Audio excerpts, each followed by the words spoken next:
Welcome back to the channel. For the second day in a row, we got some news of the Final Fantasy cards coming to Magic the Gathering. If you guys haven't seen yesterday's video, go back and watch it where they revealed the commanders for the set coming out in June. And today we got our first look where they showed even more cards, and I cannot wait to go through this. They did an hour-long stream on Twitch that I also watch, so I'll be able to give you guys a couple of insight, but I highly recommend you guys go watch the YouTube video. It's like a 3-minute trailer, and to watch the stream. I cannot show either one of those on the stream without getting copyright strikes, so make sure to watch it yourself. But what we can do is we can look at this article. So as you guys can see right away, a first look at Magic the Gathering Final Fantasy came out today. On June 13th, join us in celebrating an iconic piece of gaming history with Magic the Gathering Cross Final Fantasy. The series represents a rich universe with iconic elements that fans have come to love over the franchise's history.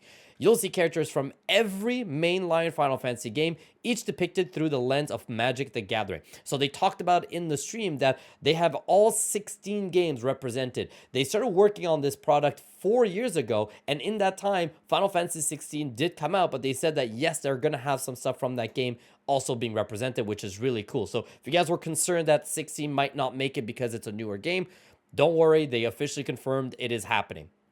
Let's keep it going here. This set features the largest collection of Final Fantasy artwork ever in a single game, which is really weird because there's a Final Fantasy TCG that exists as well. Drawing from across the franchise, here, Magic artists have brought moments from Final Fantasy to life in their own style. Additionally, classic Final Fantasy art pieces make appearances on these epic cards. So we're going to look at these cards. The first one they're showing us is the Tonberry, very common card, and a really cool thing that you'll see here, we'll talk about the logos and symbols, but at the bottom here, you have the usual common, uncommon, rare, or mythic, and the number, but next to it, it says from which game this art specifically comes from. So you can see here the Tonberry is from Final Fantasy V. Let's see what this one does. This creature enters tapped with a stun counter on it. If it would become untapped, remove a stun counter from it instead. And it has Chef's Kiss. During your turn, this creature has First Strike and Death Touch. I love that. Also, by the way, if you're new to the channel, subscribe. We're doing a bunch of Magic content, and we're going to be talking a lot about all the Final Fantasy stuff because I think this is going to be my most anticipated, well, it is my most anticipated set that's coming out this year. Let's keep it going. You'll see the stories of characters of Final Fantasy depicted across Magic cards, with these icons of the series captured on over 100 legendary creatures across the entire release. We've given 55 of those legendary creatures borderless character cards to fully showcase the breathtaking style of Final Fantasy. Final Fantasy is an exciting release for fans of Magic and Final Fantasy alike, which I agree. I feel like we're going to get a lot of new players jumping in, and one of my hopes happened. I said, I really hope that we get a starter kit because a lot of people are going to jump in for the first time, and good news, it's there. I'm losing my voice. And we're back. Sorry about that. I had to cough. So here are all the symbols. So the Final Fantasy expansion symbol, love it with the crystal. You got the little chocobo and you've got the Moogle. So love that stuff. It's funny that I've been making fun of these symbols in all my previous videos about the Aether Drift and all that. And then I see these and I'm like, oh, that's perfect. So you can tell, obviously, I have a big love for Final Fantasy, and this set really speaks to me that I even care about the slightest little symbols that are on the set, which is, it's silly, but I really like that they went with the Chocobo, the Moogle, and the Crystal, of course. Set code FIN, FIC, FCA. Legality, very good news here for all players of Magic. It's going to be everywhere. Standard legal set, commander sets, legacy, vintage legal sets, and individual cards are also legal where available in other formats. Play boosters contain cards from FIN, FCA. These cards are playable in draft and sealed when open from play boosters, which is fantastic. And here are all the products. So this is the exciting part here. Yesterday we got the announcement of the the commander decks, and we knew play and collector boosters were coming, but we actually get to see the packaging, and I love it. So first two pictures here, the play booster box that has Cloud on it, good call, and the collector booster over here, which I love the white here. It really makes it stand out, I think, from the other, like Aether Drift being like a blue, Innistrad was like a red and black. So I really like these sets over here. We got our 4 commander decks. We knew they were coming. We have the 4 collector commander decks, which are all foil cards. So if you want the fancy version, you'll be able to get those. Then we've got the bundles that are official here. So we got our bundle, 9 play boosters will be coming in that. And then a new one here that they call the gift bundle. It looks like it's the same thing as every other special bundle, like the finished align one for Aether Drift. You can see here it includes collector boosters in it. So I don't know if it's all collector boosters or just like 2 and then the rest or whatever, but they have a gift bundle for Final Fantasy, which I love, with the summons on the cover here too. And then, of course, we got the pre-release pack that they do every single time. But what is special is that we're getting a starter kit that includes Cloud and Sephiroth. So you're building a whole deck for Cloud and a whole deck for Sephiroth. This is going to sell out so damn quickly, and I really hope I can get my hands on it. That is fantastic. You're getting both of them, and I was really hoping, and that's a great way to get people in with the starter kit. All right, now we've got a couple new cards here, and I'll give you guys a bit of information of what they talked about in the live stream as well. So the first one here that we have are new Saga creatures. So you guys probably know Sagas, how they work.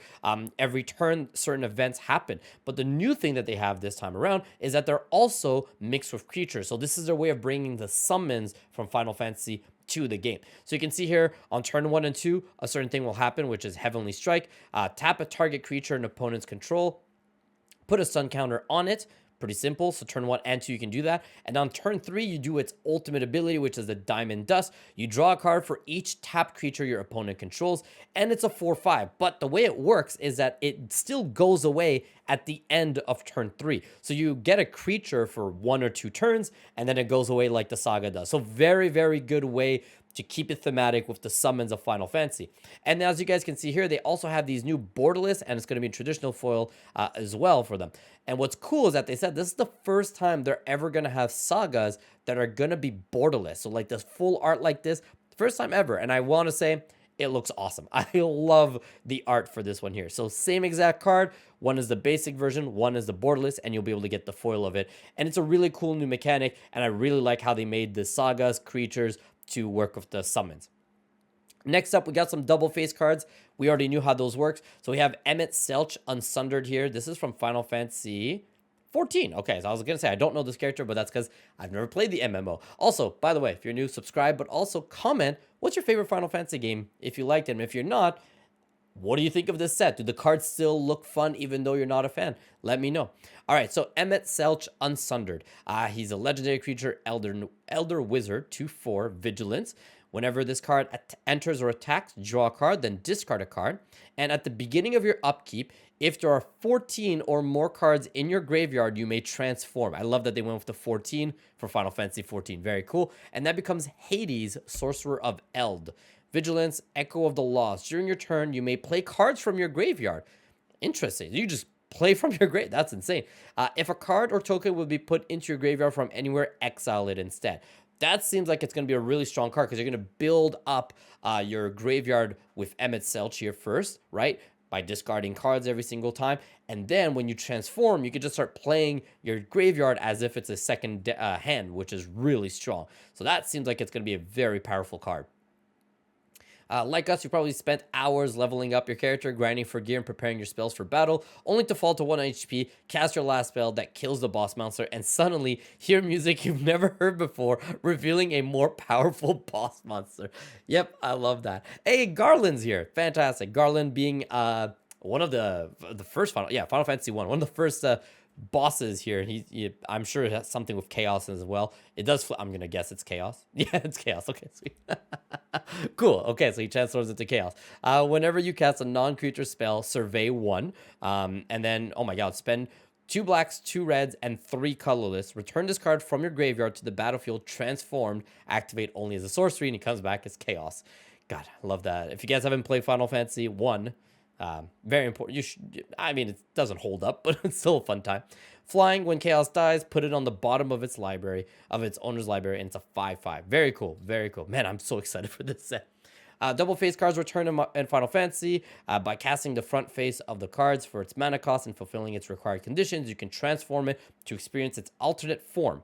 These cards range from the representations of your favorite characters to fun minigames and story moments across the series, and there's going to be other new mechanics. We're excited to reveal these 2 mechanics, but stay tuned for debut in May to see more. Okay, cool. So even more information coming up, which, speaking of this, real quickly, unrelated, I'm surprised they're doing a full reveal of this before Dragonstorm, because Dragonstorm is coming out before this set. So I wonder what's going on with that. Anyways, let's keep going. Showcasing Final Fantasy with booster fun. When developing, wanted to ensure that every aspect of the set showed off why fans have come to love the franchise so much. Everything here, whether it's art, flavor text, abilities, or special treatments, was crafted out of a love for Final Fantasy. And there's Sin, baby, the worst daddy of all. If you've played Final Fantasy X, you know what I'm talking about. Sin is one of the big bosses in that game. Flying whenever Sin enters or attacks, exile a permanent card from your graveyard at random, then create a tapped token that's a copy of that card. If the exile card is a land card, repeat this process. Oh my god, that's awesome. And I love the art, the two art. I actually like the first one just as much as the second one. I really like the art for both of them. Now, okay, I was going to say, perfect, right here. So a new art style that they have for this one is this new anime version. And you can see in the back, they put the number of which game this card comes from, which I really like that they did that. So Cecil, or Cecil, depending on how you want to pronounce it, is one of the main characters of Final Fantasy IV. So as you guys can see here, he has the 4 in the back, which I really like. So this is the regular version and the full art version. He has Death Touch and Darkness. Whenever Cecil deals damage, you lose that much life. Then if your life total is less than or equal to half your starting life total, untap him and transform it, and he becomes Redeemed Paladin. God, that's so cool. Look at how different it is. I really like that art. This one has Lifelink and Protect. Whenever he attacks, other attacking creatures gain Indestructible. Wow, that is really strong. I'm a big fan of that. With over 100 legendary creatures in this set, we wanted to capture the beloved look and feel of these cards. That's why 55 of them are going to have special borderless character cards. Here, beloved characters from Final Fantasy are illustrated by Japanese artists with the card background correlating to each character's first game appearance. There you go, I was saying that. There are borderless character versions of cards from the main set as well as the commander decks. Check out Cecil Dark Knight and him as the Redeemed Paladin. And then we get the Moogles. Very exciting here. The Moogles are here. The woodblock cards. Interesting. So I guess that's the kind of art that we have here. Lifelink, spend 2 and tap. Target opponent gains control of another target permanent you control. If they do, draw a card. So you're giving him a card? Target opponent gains control of another target permanent you control. If they do, you draw a card. Do I choose which card they take, or they get to pick whichever card they want? That's interesting. All right, I'll have to wait and see. There's the Cactuar. 10,000 needles. Whenever this creature attacks, it gets plus 9,999. If you're wondering why, it makes sense with the world of Final Fantasy. Whenever you see one of these dudes, you get either very excited or absolutely terrified, depending on how you feel in the game. But yes, 10,000 needles. He's a 1/7, but he goes up to 10k damage for 7 cost. Goddamn. All right, our artists and designers have summoned this amazing treatment for the monster summons and spells, inspired by a woodblock painting technique. These card features intricate artwork that shows Final Fantasy series in a whole new way. You can see the stunning synthesis of art and card design on Stilkson, which was the Moogle that we just saw up here, right? Yeah. Next up here, borderless Final Fantasy artist cards. Several fan favorite artists have contributed to the Final Fantasy series over the years. Now they've lent their talents to this magic set on borderless Final Fantasy artist cards. These feature cards from the main magic set with glorious artwork bringing your favorite characters to life. Stay tuned for debut when we reveal more of them. But look at these two here. We got Yuffie and the Dragon of Mount Gold, which I think is from the first game here. Creature, Elder Dragon, flying. Whenever this creature deals combat damage to a player, roll a d20. You create a number of treasure tokens equal to the result. I'm sorry, what?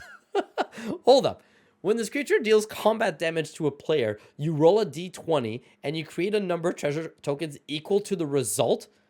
So you might end up getting 20 treasures.